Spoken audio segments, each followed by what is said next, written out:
Our next panel is Forced to Flee, Journalism in Exile. Please welcome our speakers to the stage.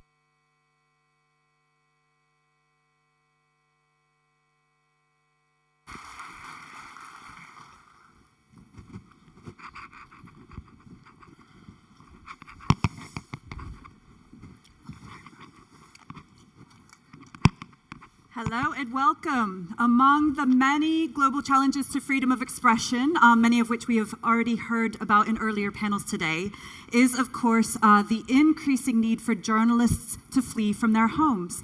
This can be for a variety of reasons, sometimes individual attacks against a journalist themselves, a specific threat to them. That means they are not personally safe in their country, or sometimes larger scale political or humanitarian crises.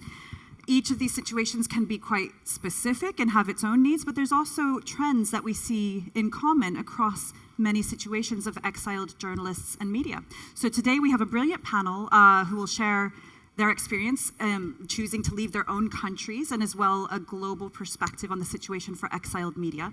I'll introduce our panelists in just a moment, but just to say now, it's a good moment if you haven't already downloaded the conference app, because if you'd like to ask a question, that's how we will take questions. We will not be physically calling on the audience here, but we will take questions from those in the room and online if you send them through the app. So you can send those at any point during our discussion, and we'll come to them towards the end. So to my left, I have Roman Anin, who's the editor of iStories. He's a Russian investigative journalist and one of the founders of the independent iStories outlet, also a former journalist for the Russian newspaper Novaya Gazeta. In August 2021, Roman, iStories, and 5 journalists were labeled as foreign agents in Russia, which led to his decision to leave, and we'll hear about that in just a moment. Then we've got Jodie Ginsberg, the president of the Committee to Protect Journalists, which is a nonprofit organization that supports journalists at risk by documenting threats and attacks on the media, providing advice and assistance, and conducting advocacy. Next to Jodie, we have Rana Rahimpour. She's an Iranian-British journalist who's covered Iran for the BBC for nearly 15 years and was a lead presenter on BBC's Persian service until early 2023. And then next to Rana, we have our final panelist, Cinthia Membreño, who is the audience loyalty manager for CONFIDENCIAL, which is an independent media outlet from Nicaragua, operating in exile, mostly from Costa Rica. Cinthia is also the representative of CONFIDENCIAL with NEMO, which is a network of exiled media organizations that actively share knowledge and best practices. I will start with Roman. We had quite an interesting conversation earlier that you noted that the problems for Russian journalists didn't start with the war in Ukraine, and that was the situation for you and your colleagues. Can you tell us a little bit about your situation and how it came about that you were forced to leave the country and work from exile? Well, a bit of fact-checking. I didn't leave because of foreign agent, problem. It's like the smallest problem today. I had to leave after Secret Services started a criminal case against me and raided my apartment and the office of iStories. They also were trying to raid the third address, which I believe belonged to my parents. And honestly, I had a planned vacation in May, and the search happened in April. On April 9, I was giving a lecture to the students of the Stockholm School of Economics, and the last question was about the future of Russian journalism. And I said that we had no more than 1 year left, because I was sure that we would have to leave the country. Of course, I didn't expect that Putin would start a full-scale invasion of Ukraine, but I was sure that there would be no space for us to work inside Russia. So after they raided my apartment and detained me, all my sources told me that I had to leave. And I had a planned vacation. I went to Kiev and Odessa. This was the last time I visited my relatives in Ukraine. And I remember that, and actually I wanted to go back because all my team was still in Russia, and I felt really ashamed that I was abroad while they were there, risking their lives and their freedom.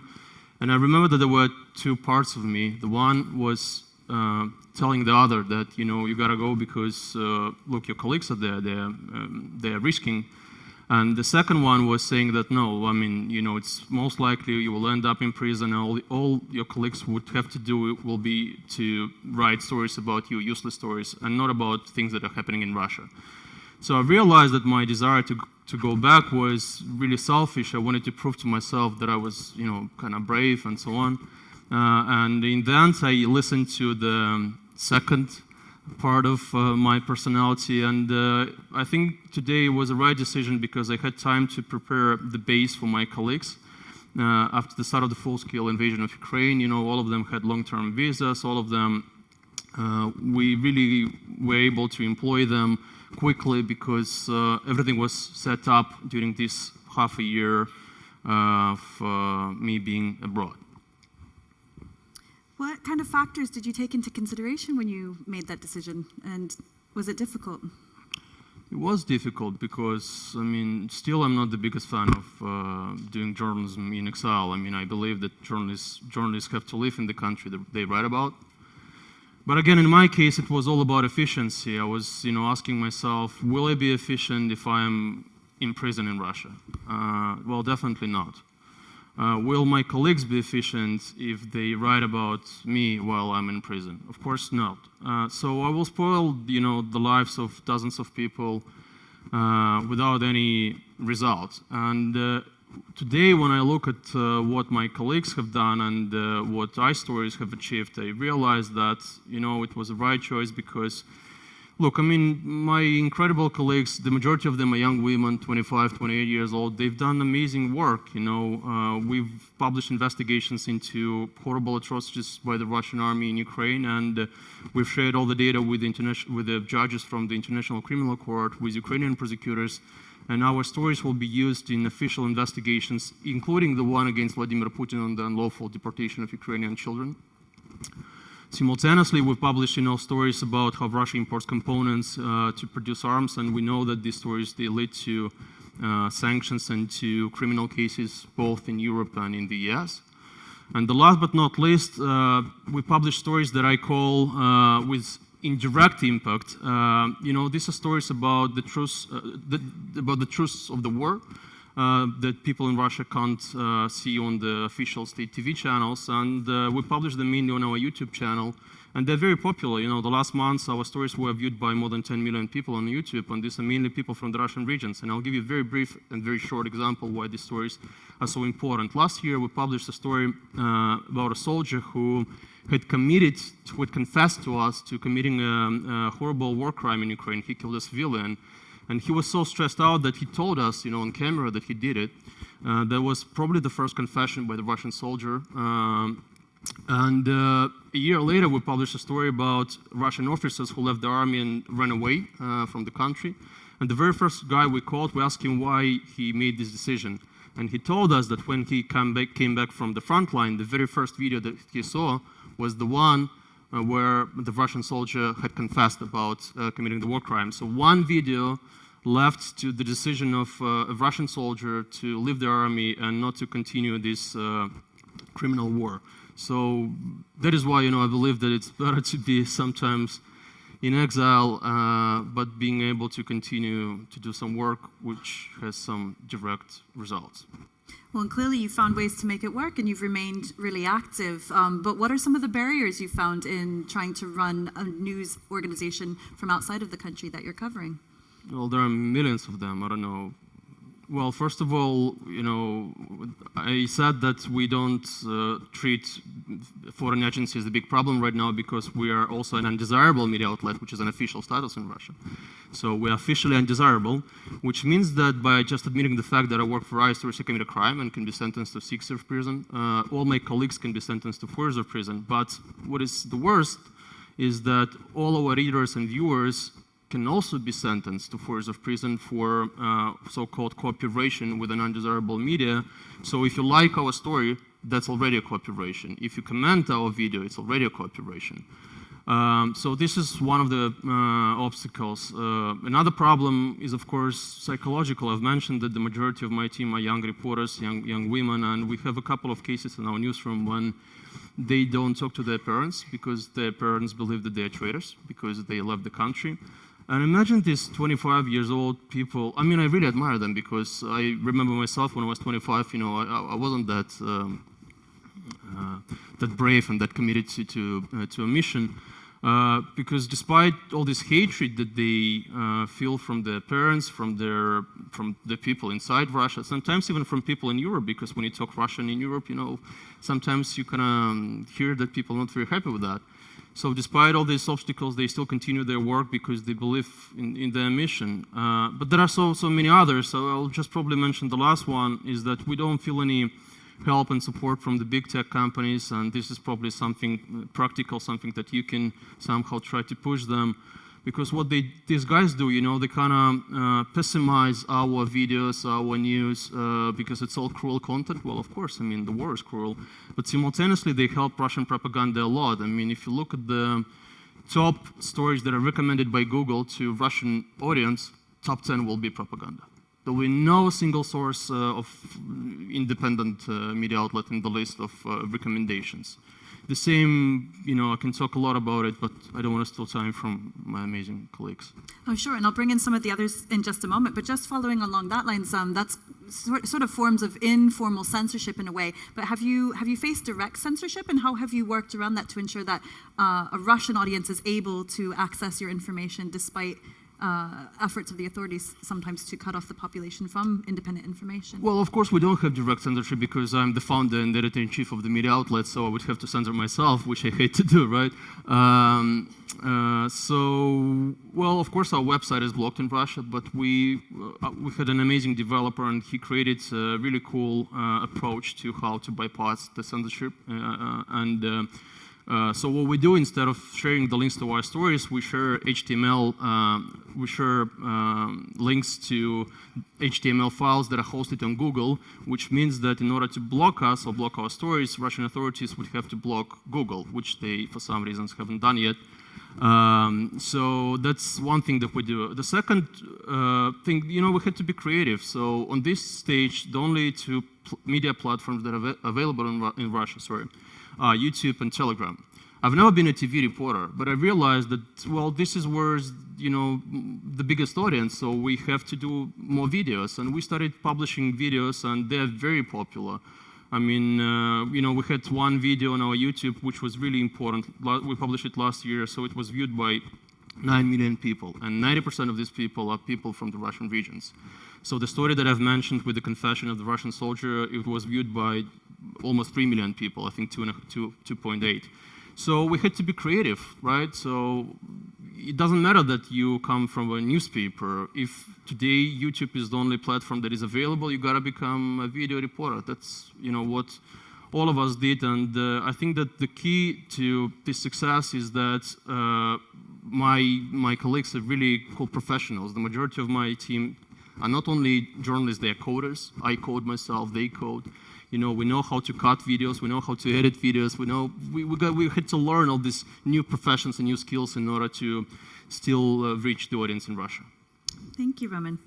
I'll go next to Rana to cover the perspective really from Iran, which is also in a state of crisis, but in very different ways. Rana, you've spoken out really courageously about the threats that you and your former BBC Persian colleagues have faced in your reporting on Iran from abroad, which of course long predates the current crackdown taking place in the country. How did this pressure and harassment impact you both personally and professionally? I'm going to list a couple of things that the Iranian government has done for over a decade, and then I will get to the personal aspect of it. So the list is long. Arbitrary arrest of family members in Iran. Obviously, we can't travel back to the country.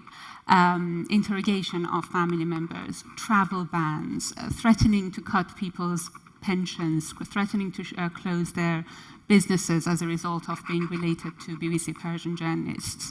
And since 2017 or 18, we are all being investigated on charges of conspiracy against national security. And that's an open case. We have no idea when it will end, and it has been ongoing, for which we have addressed the UN Human Rights Council in Geneva.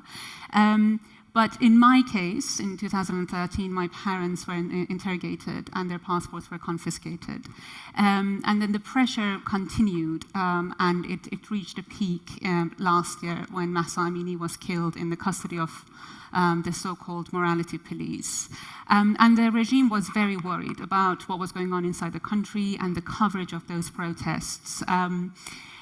And in my case, I was covering Iran both for BBC English and BBC Persian. I was one of their lead presenters. And in November, I found out that my conversations with my parents who live in Iran had been wiretapped, which was very strange because it was on WhatsApp, and we were naive to think that our WhatsApp conversations were safe. And then what the regime did was that they took 15 different conversations and they edited 2.5 minutes of those conversations. And then they published it in order to discredit me and the BBC as an organization. And it was very sophisticated because then they tried to make me look as if I was supporting the narrative of the regime. And in those conversations, I was also criticizing the role of Saudi Arabia and the role that an allegedly Saudi-funded news channel, which is based in London, was playing in those protests. And then there were other layers. So first, this was published. On the same day, my car in North London was broken into. And then that Saudi-funded channel used that audio clip and turned it into an expose against me, in which I was accused of being an agent of the Islamic Republic. So suddenly I was being attacked from both sides. And then the opposition, that channel is very popular, and the opposition obviously believed those reports. So then I was receiving death threats and rape threats. And then the decision was that I had to lay low. I couldn't go on air for 2 months. And then eventually it reached a point that I couldn't continue because I was diagnosed with PTSD, I had suicidal thoughts, I couldn't get out of bed, and it was just a sheer fear, especially when my car was broken into and I had to report it to the BBC, and my car was swept, my house was swept. I had to report it to counter-terrorism police. Until today, we don't know which side the wiretapping has happened, whether it was in Iran or whether it was in my side. And there's a moment when 5 men wearing black, they come into your house in London and they sweep your bedroom. That I just thought, I can't go on. 15 years was just too much. I did go back to work after 2 months because I wanted to be back on air. I wanted to show the Iranian government that it has failed again to defeat me. But London no longer felt safe. And then around the same time, we heard from the head of MI5 that there were over a dozen credible threats of kidnapping and assassination of Iranian dissidents based in London. And despite my wishes and my family's wishes, who are based in Iran, I decided to leave the BBC. Have you been able to continue working as a journalist since leaving the BBC? So I've decided to take some time off. I'm still in transition because this was only May. And I'm still in the process of healing. But I don't know what I'm going to do next. I don't know. You reach a point that you feel this is my choice to be a journalist, but it's not my children's choice, it's not my husband's choice. My husband is not Iranian, and he's been subject to various threats. His Facebook was hacked by the Iranian agents, and they used his photos, and on Iranian state TV they used his footage, and they called him a spy as well as me a spy. Then they photoshopped my face on a Playboy magazine cover. Well, my husband didn't mind that one. But it just reached a point that I thought, okay, I always felt driven to do this, but then there's a line about my safety. I had to report the threats to my children's school. And then we had to have various meetings with the headmaster, and then there were security measures that we had to introduce. And I decided that I can't put my children through this. Thank you for speaking so honestly and bravely about that. And you've hit on something, yes.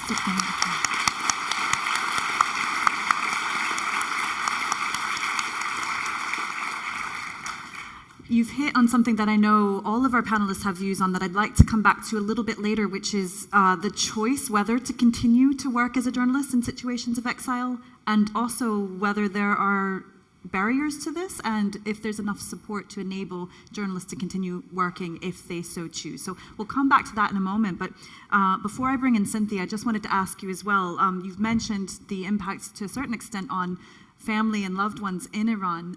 To what extent does that impact the ability of Iranian journalists working in exile to continue their work? Is that something that is very actively present in your day-to-day choices as a journalist outside of the country?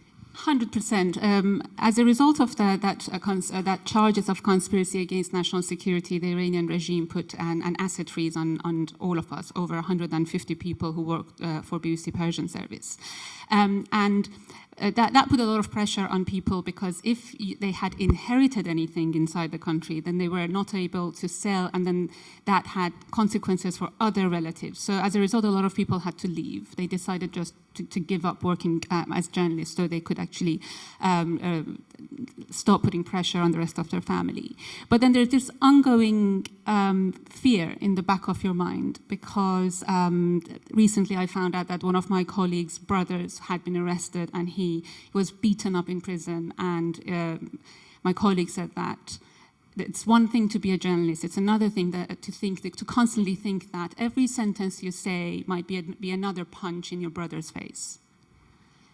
So there's a degree of self-censorship.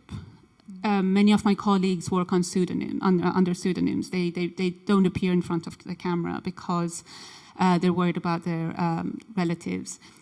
There are fears that some of them have actually agreed to work with the Iranian regime. So now there's this suspicion amongst many of my former colleagues that they might think that, oh, what if that person who's sitting next to me is now an agent of the Islamic Republic because his or her parents are under pressure inside the country. So people can't even trust each other in our newsroom. So yes, the fear is day to day. And we just feel it in every decision that we make as journalists in London. And of course, the situation for those still working in the country is so much worse. I think that's worth taking a moment on Iran in particular. We've just passed the 1-year anniversary since the protest movement started in the wake of Mahsa Amini's death in police custody. What is it like for Iranian journalists who have been trying to cover that? Even worse than what you heard just now. In fact, we saw a photo of these two brave women, Nilufar Hamedi and Elahe Mohammadi. These two women are those who published the first pictures of the relatives of Mahsa Amini. She is the 22-year-old woman who was killed in the custody of Iran's so-called morality police. They've been in prison for over a year. And it was meant to be a temporary detention. They had a court hearing 3 months ago in which they were accused of being agents of the United States and Mossad and any intelligence services in the world. They appear to be agents. And they're not out yet. Another woman, similar to Mahsa, who's currently in a coma, is fighting for her life. A journalist working for Iran's Sharq newspaper rushed to newspaper to cover the story, and she was immediately detained. So the answer is it's almost impossible to work as a journalist inside the country, and it's getting more and more difficult to work outside the country. But we really need those inside. Given that we're all abroad, we don't have access. The regime very easily switches off the internet when things go pear-shaped. Without them, the rest of us who are abroad don't have anything to report. And those who are inside the country end up in prison. Thank you, Rana. And it's worth us keeping Nilofar and Elaha in mind in particular. We were quite alarmed at Reporters Without Borders to note that the case against them could even possibly result in a death sentence. They are among 20 journalists currently detained in Iran, which also includes the very recent Nobel Peace Prize laureate Narges Mohammadi. Cinthia, we'll go to a different part of the globe now with you. And we had quite an interesting discussion amongst the panel, actually, about how difficult it is in the first place to assess the situation of exiled journalists accurately, because, of course, the information we have in many ways is only the tip of the iceberg. Many journalists who end up in exile might not want to declare themselves as such. How have you and your colleagues in Nicaragua approached that decision? I think it's a very personal decision. It depends on the situation of the person, whether the person wants to be publicly seen as challenging the narrative of the government.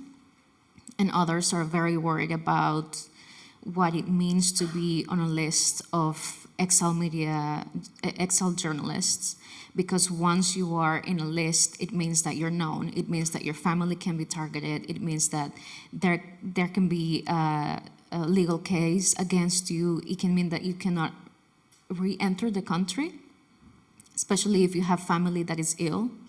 And there's also like this discussion of, which personally I find it troubling, because there's a lot of polarization in Nicaragua, and there's a discussion of, are you brave to stay, or are you a coward because you left? And this, in my opinion, it doesn't contribute to building the country and building networks of support from outside and inside the country. So depending on how people left, whether they were privileged enough to have a visa, to have like legal means to leave, to pay for refugee status process, etc. I think there's also a lot of guilt. If you had the privilege to have these resources and you didn't leave illegally through, I don't know, Rio San Juan, the natural border between Nicaragua and Costa Rica, a lot of guilt to say, yes, I'm in exile, but I had these resources while other people are leaving because by land, because their passports were confiscated and they couldn't even get to their destinations. So I think there's a lot of unresolved trauma, unaddressed trauma, and a lack of dialogue, like a unified dialogue between the diaspora and exile community and the community who remains inside the country. So I wish the answer was simple, but it really depends on the situation of every person. And as you all of you saw, there's a list of more than 185 journalists, but not all of them. I mean, the number is higher, and you shouldn't also just count the journalists, because there's media, other professionals working in media, management, you name it, even the drivers, people who drive you to the field to do your reporting, they are targeted, they go to jail. So the number is really higher. Yeah.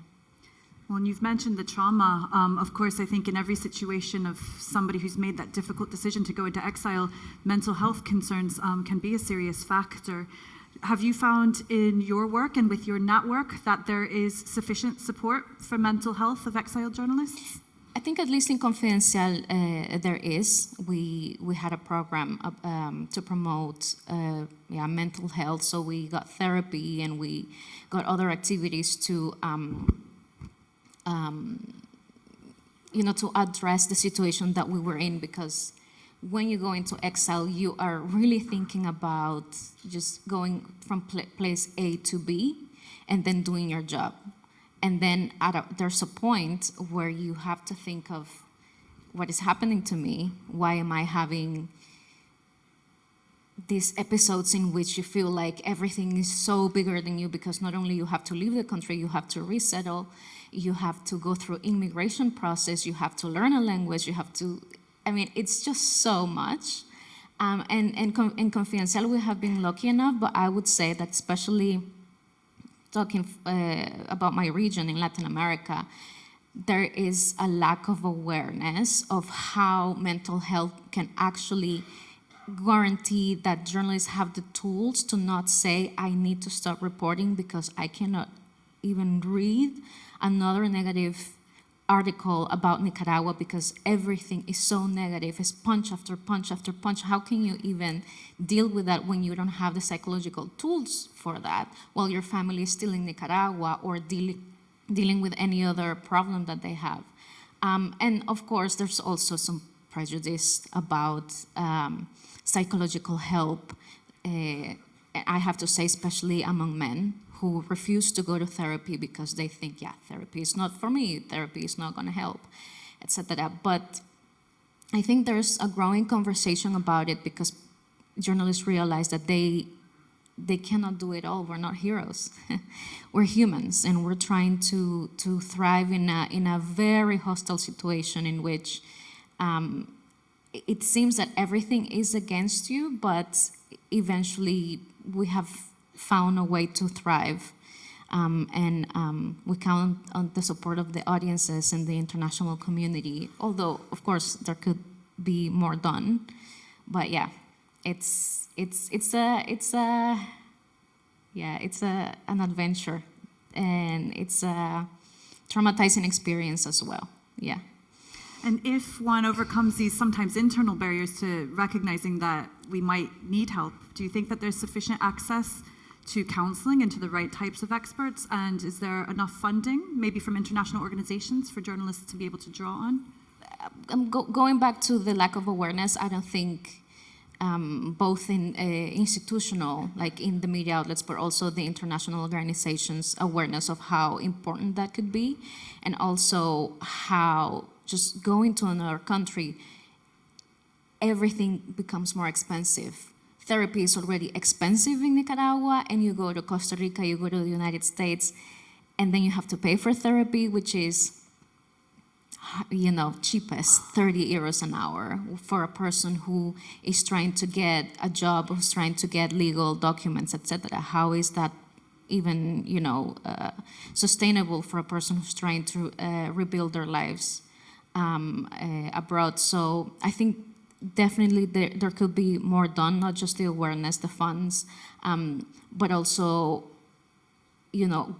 the governments who are, welcoming these communities to talk about it and to create these spaces in which people are more aware, journalists are more aware that if there are signs happening in their lives that they should seek help. I don't think the conversation is about that right now, while in the long term, it is what really guarantees that the person stays in the job, I think. Well, taking a step back just to something you said a little earlier about the stigma sometimes of it looking weak or feeling people feeling that perhaps they are viewed as weak for deciding to go into exile and continuing their journalism. Are there certain topics in Nicaragua that have become red lines, that it's clear to media there that if you cross this line, you will have to stop working in the country? Have you seen anything in particular that's resulting in journalists ending up in exile? Everything that challenges the narrative of the regime is a topic for you to be harassed, for you to be threatened, etc. When I was threatened, I wasn't working as a journalist. I am in management. But my colleagues have been threatened by covering the political crisis, by researching the names of the people who were killed by the regime, to actually talk to the families, tell the stories.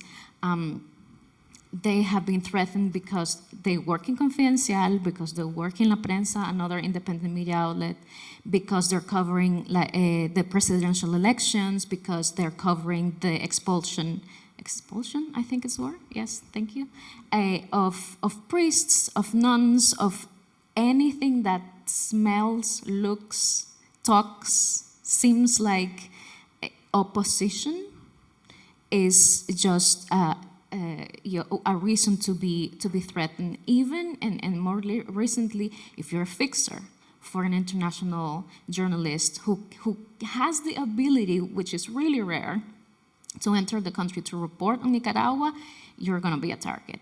If you're the driver of someone who's going from point A, point B to interview someone, then they're going to be, because the network of vigilance, it's so well organized, especially because of the revolution and what happened 40 years ago and how all these tactics were already developed. It's so easy for the government to just replicate them and just have people in the neighborhood who will say, this person is doing this, social networks this, the family is this, and they do any kind of movement within the last month, and they will get your phone and they will threaten you until you decide that it's not sustainable for your family. It's really alarming to see an uptick in these sort of authoritarian tendencies in countries we haven't thought of as being authoritarian in the past, and I think that's something that is shared by many other communities where journalists are ending up in exile. Yes, definitely. With the colleagues of the network of exile media outlets, some of them are here with Maidan TV. We have joined with Maidan TV, CONFIDENCIAL, Medusa from Russia, Democratic Voice of Burma, and Radio Samane. We just think, it's like these people like just pick up the phone and say, what are you doing today to, harass people and censor and doing censorship, etc. It's like there's a script.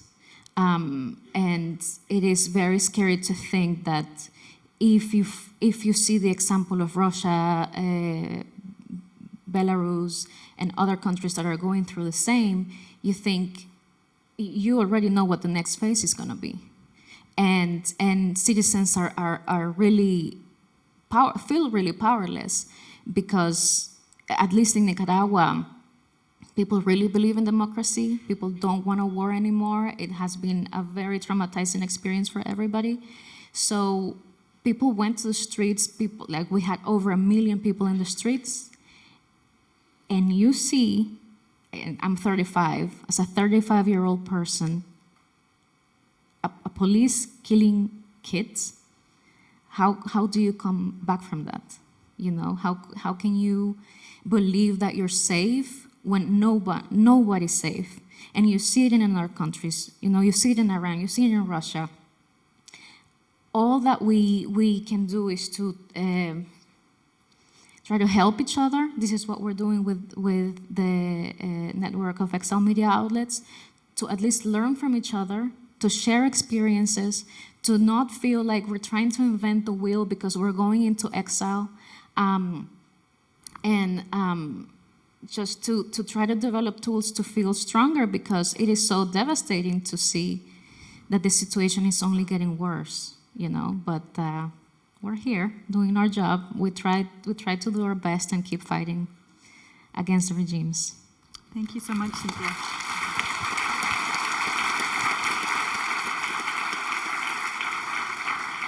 Well, I'll come now to Jodie, who has the big task of broadening out and looking at the global situation. With these examples from our other panelists in mind, what is the global picture for exiled media, and how common is it now in 2023 for journalists to end up in these situations of exile, or for media outlets to be forced to operate from abroad? Unfortunately, it's increasingly common.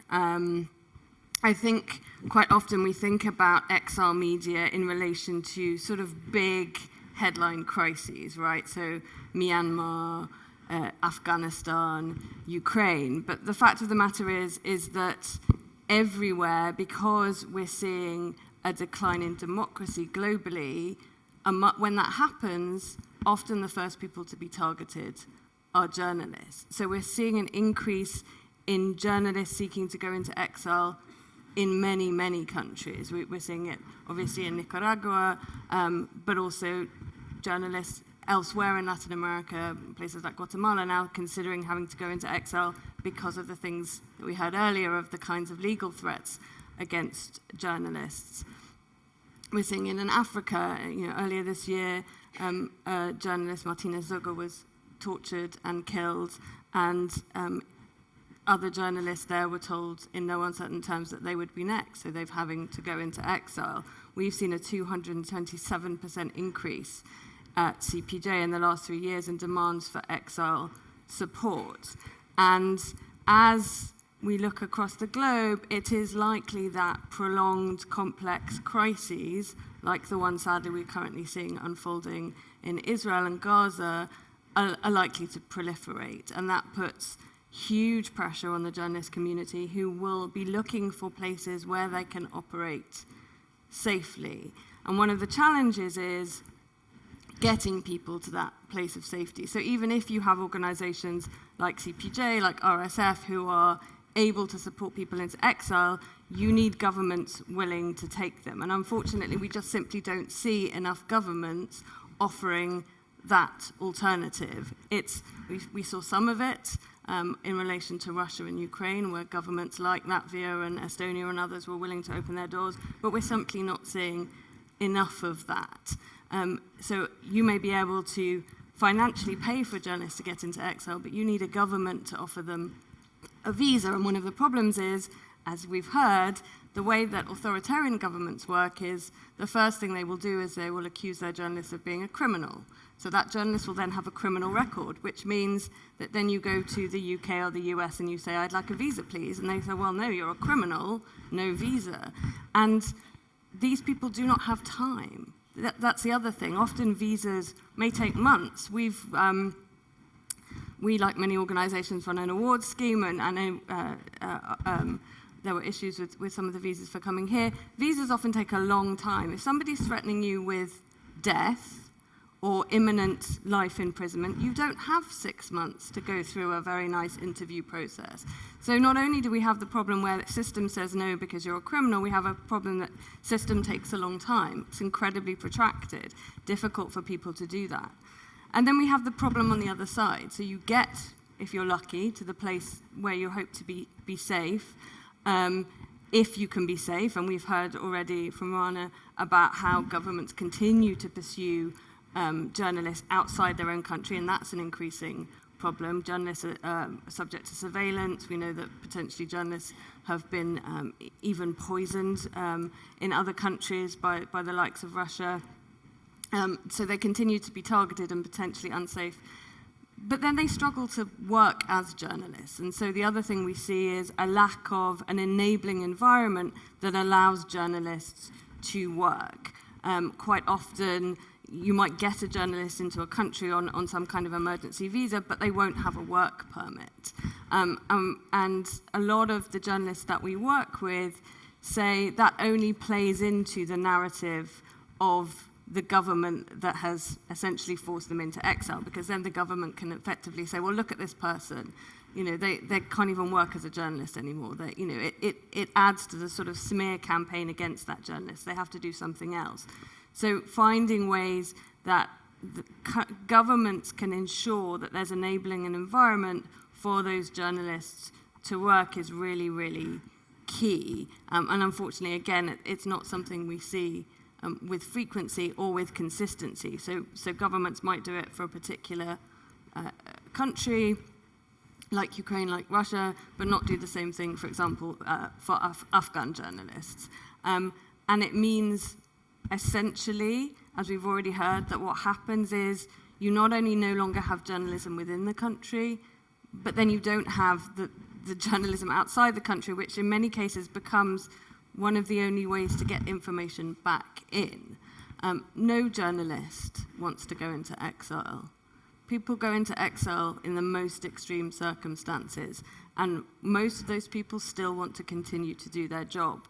And we're absolutely right, Cinthia is right, one of the major challenges, even if you get through all of that, you know, you've got your visa, you've got a work permit, you've got the finances to work, then you go through the potential trauma of being in exile. And one of the areas that we've seen increased a huge uptick in demand from CPJ is trauma support. And we are increasingly providing trauma support, not just to individual journalists, but to entire newsrooms. So last month in Riga, we were able to do a trauma support workshop for 30 journalists from an exiled newsroom, and we've been able to do the same thing in Thailand for some exiled Burmese journalists. I think that is a model that we're going to have to look at more and more, to supporting large groups of journalists to deal with the trauma related to exile together, so that we're ensuring that journalists can get to a place of safety and that they can continue to do their really vital work.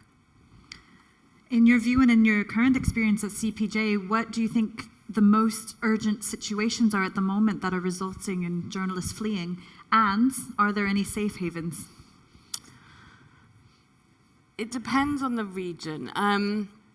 So much of Eastern Europe has, I think, provided up till now a reasonable safe haven for Russian journalists. I think we're concerned by some of the kind of what seem like protectionist moves in places like Latvia to potentially ban Russian language media, for example. So I think those are things that we need to watch for. Obviously, we're watching with real alarm what's happening in Israel and Gaza, and that's a situation where those journalists, remember, cannot get into exile. There is nowhere for them to go. They are now trapped. It's now the deadliest conflict that we've ever documented in 30 years. So there are a number of hotspots. Nicaragua is proving to be one of them, and a lot of people are using Costa Rica as a safe haven. Thailand has become a bit of a so-called safe haven. But unfortunately, a lot of journalists are forced into places where potentially they are going to continue to be unsafe. So we've seen a lot of, for example, Iranian journalists appear in Turkey, which is not proved the safest haven for exiled journalists in the past. So I think identifying longer-term places where potentially journalists can operate is one of the challenges that I think I would put out to governments that supposedly are supportive of media freedom. What about our democracies? What about the UK, the US, the other member states of the Media Freedom Coalition, which has been mentioned a few times today? Are we doing enough? The UK is certainly not doing enough. The UK is certainly not doing enough. Canada has taken on a significant number of exiled journalists, particularly from Afghanistan. The US, I listened with interest to and has been supportive of journalists, but again, there remain hundreds of journalists from Afghanistan who are still incredibly vulnerable in places like Pakistan. So the US could definitely do more.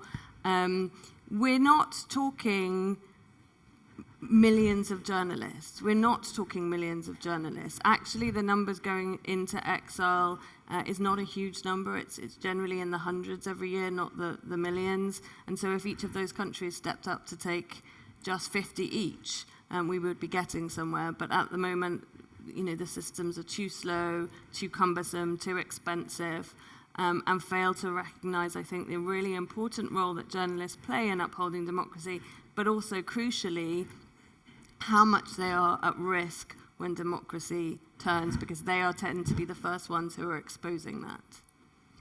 I know that you and I share a particular sort of rage and heartbreak at the handling of Afghanistan in particular. Do you think now, a few years on, that we've seen any lessons learned from that? Have you seen states adapt how they're responding to crises such as Ukraine, Russia, Gaza? Has anything changed? I think you saw a very different response to Ukraine and the willingness that countries had to take those fleeing from the war into countries like the UK. But I don't think we've learned the lessons. I think countries still make the system far too bureaucratic. And we're seeing very little engagement. The very fact that we had Sebastian Lai here, whose father, Jimmy Lai, remains in a prison despite the fact he's a British citizen in a country that manifestly no longer has the rule of law, demonstrates to me that people may understand it at a theoretical level, but they're not doing enough practically to make the changes that we need to keep journalists safe. Absolutely. And maybe if you could just take a moment before I take, actually we've got some very good questions coming in from the audience, but is it worth mentioning perhaps resources that organizations like CPJ, like RSF can offer to journalists or media outlets operating in exile that they might not be aware of? Yeah, I mean, so we at CPJ obviously focus on emergency support, so we can do things like provide people with the resources to be able to go into exile in terms of a plane ticket and so on, and emergency support when they get there for emergency accommodation and other things. And then there are a number of organizations like the JX Fund, which is able to provide sort of longer term support. There are a number of hubs around where people can be given space to work, laptops to work, and those kinds of things. We also provide, as I said, trauma support.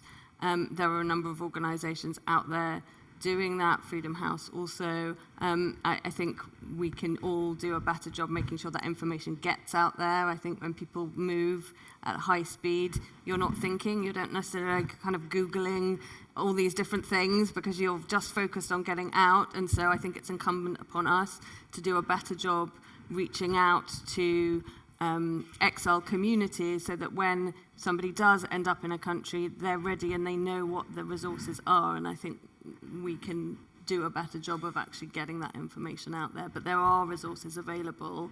We're going to step up the resources that we make available going forward because the need is so great. But I think the key thing is that people know that they're available to them.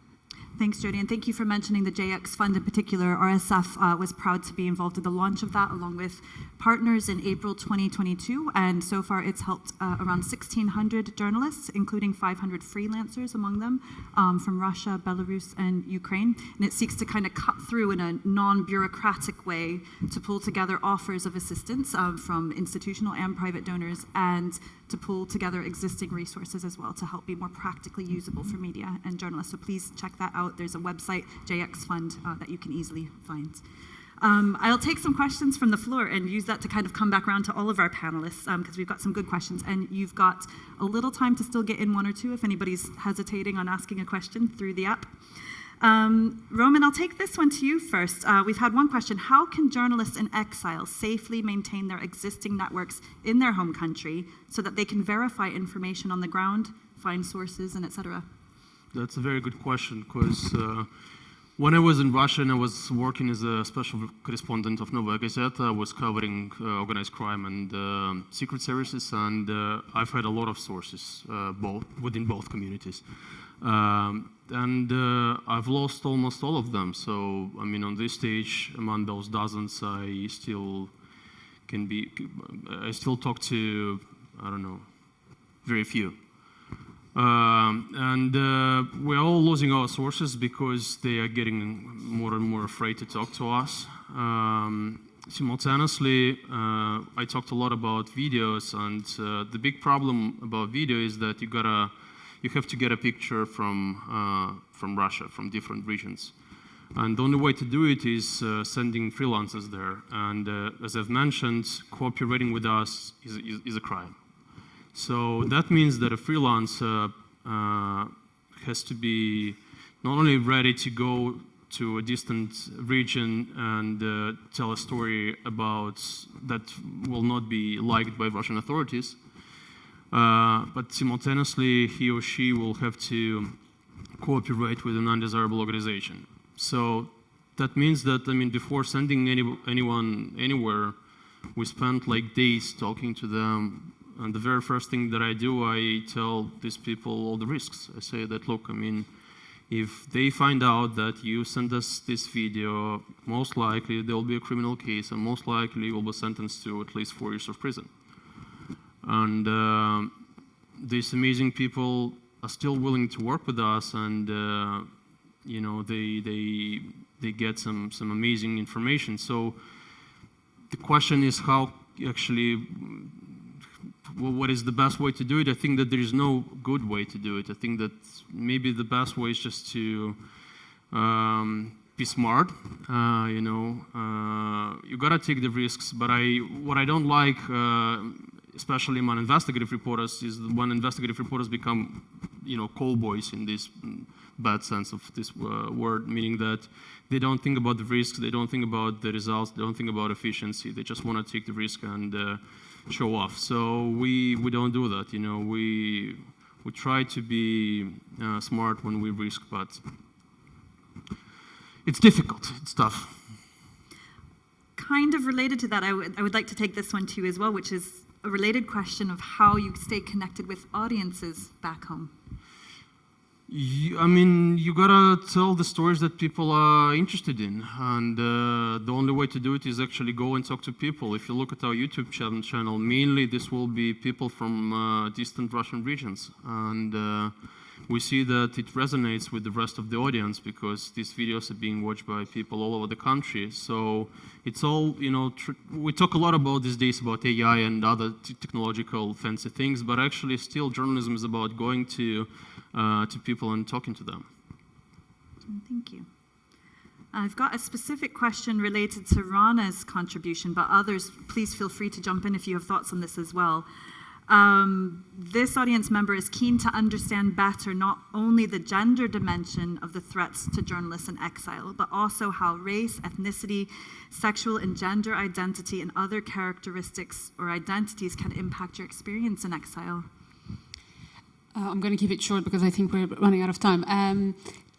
Being a woman journalist definitely leaves you more vulnerable.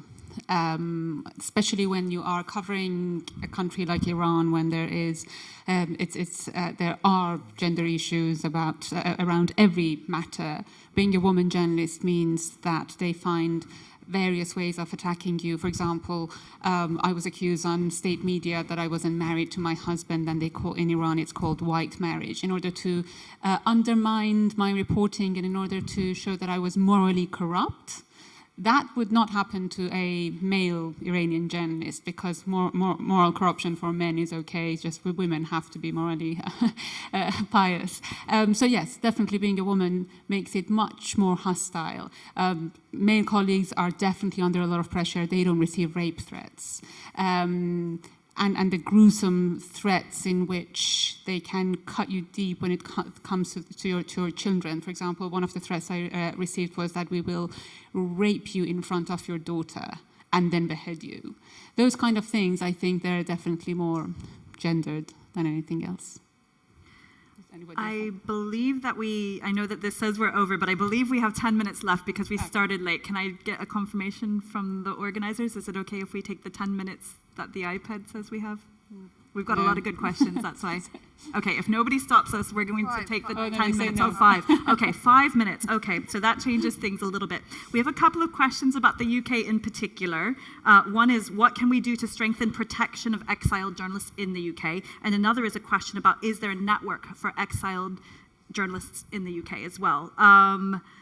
Perhaps, Rana, if you want to comment on that first, and I might bring in Jodie because you worked so many years here in London as well. I just think that the UK government doesn't take many of these threats seriously, or they want to maintain diplomatic relations in the case of Iran, for example. So they try to be very soft, and they don't want to offend the Iranian government. That's why they tend to ignore those kind of threats until it gets serious. Unfortunately, in my case, when I reported the threats to my local police, they said you have to go to this office and that office, and I was in the middle of a crisis. So I just gave up, and I thought, and then at the same time, an Iranian journalist based in the US was also under threat, and she was given a safe house, she was having security. I didn't get any of those things in the UK, and I thought, had she been in the UK, she would not have been under surveillance by security, FBI security.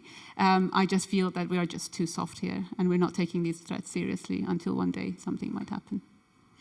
Jodie, was that your experience working in this climate here? Yeah, I mean, I think there's two things. One is the government. I also think we need to make sure that employers are really thinking about this. You know, a lot of journalists who end up being threatened are often working we call them, as fixers, but effectively as journalists, as supporters for big international networks, and therefore when they come under threat in that country, I think it's incumbent on those large organizations to think seriously about how they're going to continue to support those individuals. It's not always, and I think we need to be honest about this, it's not always practically possible to employ every journalist who goes into exile back into a newsroom. There are all sorts of barriers, language barriers, not least among them. You may be a very successful journalist in your own country, in your own language, but I wouldn't be able to go to Costa Rica and suddenly become a Spanish language journalist. I don't speak Spanish. And so I think we have to be mindful of the fact that not everyone can, but thinking about how we can support those journalists either to continue in their own language in a foreign country or transition to be able to do something else within the media sector in the new country. But I do think there's a responsibility on the media organizations themselves as well as the governments to create this enabling environment. Thanks, Jodie. And just on the question about a network for journalists in exile in the UK, there are certainly organizations that support journalists who end up in exile here. What I've seen beyond that is just sometimes very well organized and supportive communities from certain countries. For example, there's a very dynamic community now of Hong Kong journalists who have found themselves in exile in London. And I know we're about to be out of time, but there's a different slight topic change here which ties in very nicely to day 2 of the panel. So I'm going to take this one to Roman and then we'll conclude. It was on AI and I've lost it. Roman, what sort of creative solutions, perhaps AI technology driven, can we implement that allow journalists to do their work with the anonymity and protection that they clearly need? You mean how AI can better protect journalists? That is the question? Yes, I think particularly since we're focused on exiles here, let's take it to, for situations like yours where you have a newsroom to run and journalists to protect abroad, are there innovative tools, perhaps using AI or other tech solutions that can help you work safely? Well, look, I mean, currently 2 of my reporters are receiving threats, and these threats are really detailed. The threateners let them know that they even know the seats in the plane that they were going to take when they went to a conference, so they know the streets where they live in Prague and so on and so forth. How can a computer save them from receiving threats from these people who are willing to kill them? I don't know. Maybe I'm a bad developer. I am a bad developer. I don't know that many things about AI, but I believe that sometimes you can't solve things with AI. Shall we leave it on that note? I don't know.